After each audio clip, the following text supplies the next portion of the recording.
आजादी का ये महापर्व 140 करोड़ संकल्पों का पर्व है। आजादी का ये पर्व सामूहिक सिद्धियों का गौरव का पल है। आज मुझे लाल किले की प्राचीर से ऑपरेशन सिंदूर के वीर जाबाजों को सैल्यूट करने का अवसर मिला है। ऑपरेशन सिंदूर उसी आक्रोश की अभिव्यक्ति है। पाकिस्तान में हुई तबाही इतनी बड़ी है कि रोज नए नए खुलासे हो रहे हैं, नई नई जानकारियां आ रही। हमारा देश कई दशकों से आतंक को झेलता आया हुआ, देश के सीने को छलनी कर दिया गया है। अब हमने एक न्यू नॉर्मल प्रस्थापित किया। आतंक को और आतंकी को पालने पोसने वालों को, आतंकियों को ताकत देने वालों को अब हम अलग अलग नहीं माने। वो मानवता के समान दुश्मन है, उनके बीच कोई फर्क नहीं। अब भारत ने तय कर लिया है, न्यूक्लियर ब्लैकमेल लंबे अरसे से चलाया, अब ब्लैकमेल नहीं सहा जाएगा। एक राष्ट्र के लिए आत्मसम्मान की सबसे बड़ी कसौटी आज भी उसकी आत्मनिर्भरता है। विकसित भारत का आधार भी है आत्मनिर्भर भारत। जो दूसरों पर ज्यादा निर्भर रहता है उसकी आजादी पर उतना ही बड़ा प्रश्न चिन्ह लग जाता है। आज मेरा लाल किले की प्राचीर से मेरे देश के युवा वैज्ञानिकों को, मेरे टैलेंटेड यूथ को, मेरे इंजीनियर्स को और प्रोफेशनल्स को और सरकार के हर विभागों को भी मेरा आह्वान है, क्या हमारा अपना made in India fighter jets के लिए जेट इंजन हमारा होना चाहिए कि नहीं होना चाहिए। भारत के किसान, भारत के पशुपालक, भारत के मछुआरे, ये हमारी सबसे बड़ी प्राथमिकता है। भारत अपने किसानों, अपने पशुपालकों, अपने मछुआरों के संबंध में कभी भी कोई समझौता नहीं स्वीकार करेगा।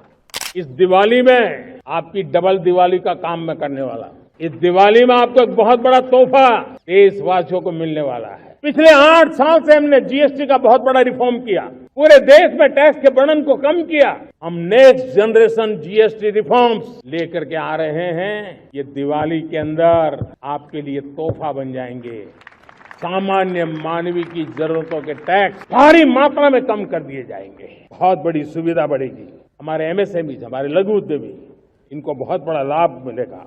हम जब टेक्नोलॉजी के अलग अलग आयामों की बात करते हैं, मैं आपका ध्यान आकर्षित करता हूं सेमीकंडक्टर्स पे। उदाहरण के तौर पे बताता हूं, मैं यहां लाल किले से किसी सरकार की आलोचना करने के लिए खड़ा नहीं हुआ और नहीं मैं करना चाहता, लेकिन देश की युवा पीढ़ी को जानकारी होना भी उतना जरूरी है। हमारे देश में 50-60 साल पहले सेमीकंडक्टर को लेकर के फाइलें शुरू हुई। 50-60 साल पहले फैक्ट्री का विचार चालू हुआ। आप मेरे नौजवानों जान करके हैरान हो जाएंगे, आज सेमीकंडक्टर जो पूरी दुनिया की एक ताकत बन गया है, 50-60 साल पहले वो विचार, वो फाइलें अटक गई, लटक गई, अटक गई। सेमीकंडक्टर के विचार की ही भ्रूण हत्या हो गई।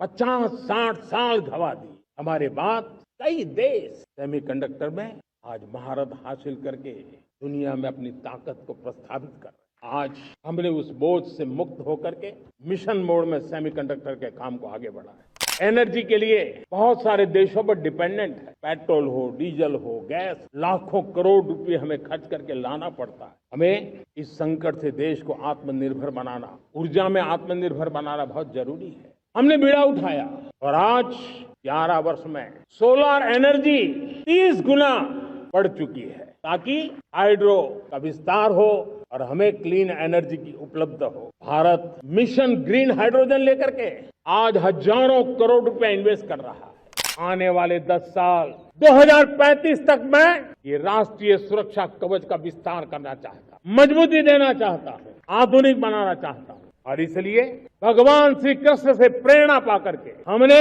श्री कृष्ण का जो सुदर्शन चक्र था, उस सुदर्शन चक्र की राह को चुना है।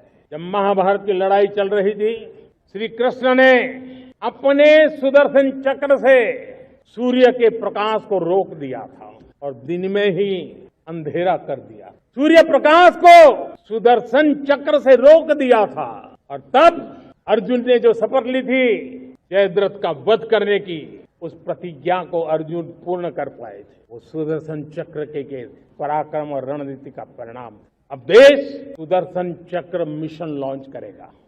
लेकिन आज से 50 साल पहले भारत के संविधान का गला घोंट दिया गया था। भारत के संविधान के पीठ पे छुरा भोंक दिया गया था। देश को जेल खाना बना दिया गया था। आपातकाल लगा दिया गया था। इमरजेंसी थोप दी गई थी। इमरजेंसी के 50 साल हो रहे। देश की किसी भी पीढ़ी ने संविधान की हत्या के इस पाप को कभी भूलना नहीं चाहिए। संविधान की हत्या करने वाले पापियों को नहीं भूलना चाहिए। और हमें भारत के संविधान के प्रति अपने समर्पण को और मजबूती देते आगे बढ़ना चाहिए।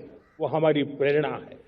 मेरे प्यारे देशवासियों, मां भारती के प्रति कर्तव्य निभाना ये पूजा से कम नहीं है, तपस्या से कम नहीं है, आराधना से कम नहीं है। और उसी भाव से हम सब मातृभूमि के कल्याण के लिए परिश्रम की पराकाष्ठा करते हुए 2047 विकसित भारत के लक्ष्य को पार करने के लिए अपने आप को खपा देंगे, अपने आप को झोंक देंगे। जो भी सामर्थ्य है, कोई भी अवसर को छोड़ेंगे नहीं। इतना ही नहीं, नए अवसरों को निर्माण करेंगे और निर्मित करने के बाद हम 140 करोड़ देशवासियों के सामर्थ्य से आगे बढ़ते ही रहेंगे, बढ़ते ही रहेंगे, बढ़ते ही रहेंगे।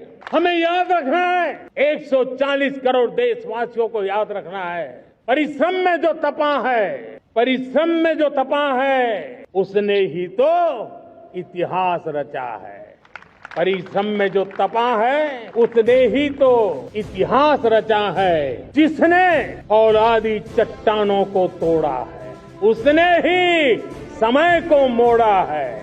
जिसने फौलादी चट्टानों को तोड़ा है, उसने ही समय को मोड़ा है। और समय को मोड़ देने का भी, समय को मोड़ देने का भी यही समय है, सही समय है।